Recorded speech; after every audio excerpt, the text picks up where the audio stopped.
அனைவருக்கும் வணக்கம். சற்று முன்பு தமிழக அரசு இன்று வெளியிட்டுள்ள 9 முக்கியமான அறிவிப்புகள் என்னென்ன என்பதை பற்றி தான் நம்ம இந்த வீடியோவில் டீட்டெயிலாக பார்க்க போகிறோம். ஸோ முடிந்த அளவுக்கு இந்த வீடியோவை ஸ்கிப் பண்ணாமல் முழுமையாக பாருங்கள். இந்த வீடியோக்குள்ளே போகிறதுக்கு முன்னாடி இந்த வீடியோக்கு ஒரு லைக் பட்டனை ப்ரெஸ் பண்ணிடுங்க. நீங்கள் இதுவரைக்கும் என்னோட சேனலை சப்ஸ்கிரைப் பண்ணாமல் இருந்தீங்கன்னா மறக்காமல் சப்ஸ்கிரைப் பண்ணிக்கோங்க. கூடவே அந்த பெல் சிம்லையும் மறக்காமல் கிளிக் பண்ணிக்கோங்க. சரி, வாங்க இப்போ நாம் வீடியோக்குள்ளே போகலாம். முதல் அறிவிப்பு. ஏப்ரல் 5, 6ஆம் தேதிகளில் நீலகிரி மாவட்டத்தில் முதலமைச்சரான மு.க. ஸ்டாலின் கள ஆய்வு மேற்கொள்ள இருக்கிறார். அரசின் நலத்திட்டங்களை ஆய்வு செய்ய நீலகிரி மாவட்டத்திற்கு செல்கிறார் முதலமைச்சரான மு.க. ஸ்டாலின்.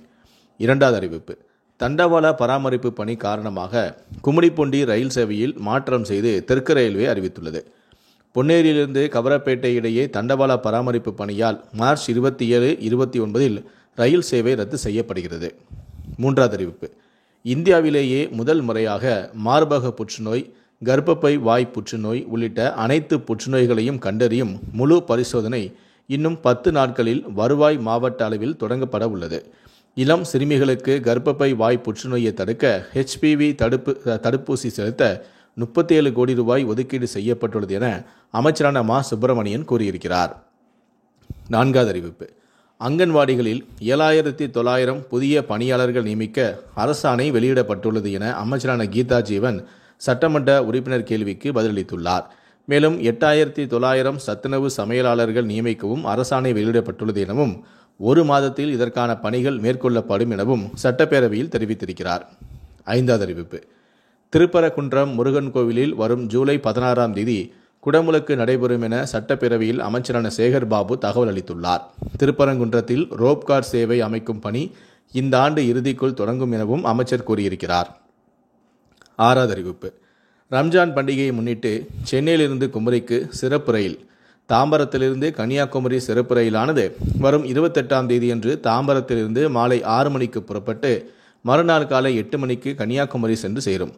மறுமார்க்கத்தில் கன்னியாகுமரி தாம்பரம் சிறப்பு ரயிலானது வரும் 31ஆம் தேதியன்று கன்னியாகுமரியிலிருந்து இரவு 8:30 மணிக்கு புறப்பட்டு மறுநாள் காலை 8:55 மணிக்கு சென்னை தாம்பரம் சென்று சேரும். இந்த ரயில்களில் 14 2ஆம் வகுப்பு படுக்கை வசதி பெட்டிகள், 2 2ஆம் வகுப்பு பொது பெட்டிகள், 2 2ஆம் வகுப்பு மாற்றுத்திறனாளிகளுக்கான பெட்டிகள் ஆகியவை இணைக்கப்படும். ஏழாவது அறிவிப்பு. 2025ஆம் ஆண்டுக்கான ஆசிரியர் தேர்வு வாரிய உத்தேச ஆண்டு அட்டவணை வெளியிடப்பட்டுள்ளது. தமிழ்நாட்டில் நடப்பாண்டில் மட்டும் உத்தேசமாக 7,535 ஆசிரியர்கள் நியமனம் செய்யப்பட உள்ளதாக ஆசிரியர் தேர்வு வாரியம் தெரிவித்துள்ளது. எட்டாவது அறிவிப்பு. தமிழ்நாட்டில் கனிமங்கள் மூலம் 2024-25ஆம் ஆண்டில் மட்டும் சுமார் 1,704 கோடி ரூபாய் வருவாய் ஈட்டப்பட்டுள்ளது என்று சட்டப்பேரவையில் இயற்கை வளங்கள் துறை கொள்கை விளக்க குறிப்பில் தகவல் அளித்துள்ளது. மேலும் பிப்ரவரி வரையான காலத்தில் அபராதமாக மட்டுமே 60 கோடி ரூபாய் வசூல் செய்யப்பட்டுள்ளது எனவும் சட்டத்துக்கு புறம்பாக கனிமங்களை எடுத்துச் சென்ற 3,241 வாகனங்கள் பறிமுதல் செய்யப்பட்டுள்ளது எனவும் தெரிவிக்கப்பட்டுள்ளது. ஒன்பதாவது அறிவிப்பு. தமிழகத்தில் அடுத்த 2 நாட்களுக்கு மழைக்கு வாய்ப்புள்ளதாக சென்னை வானிலை ஆய்வு மையம் தகவல் தெரிவித்துள்ளது. தென்னிந்திய பகுதிகளில் மேல் வளிமண்டல கீழடுக்கு சுழற்சி கீழடுக்கு பகுதிகளில் கிழக்கு மற்றும் மேற்கு திசை காற்று சந்திக்கும் பகுதி நிலவுகிறது.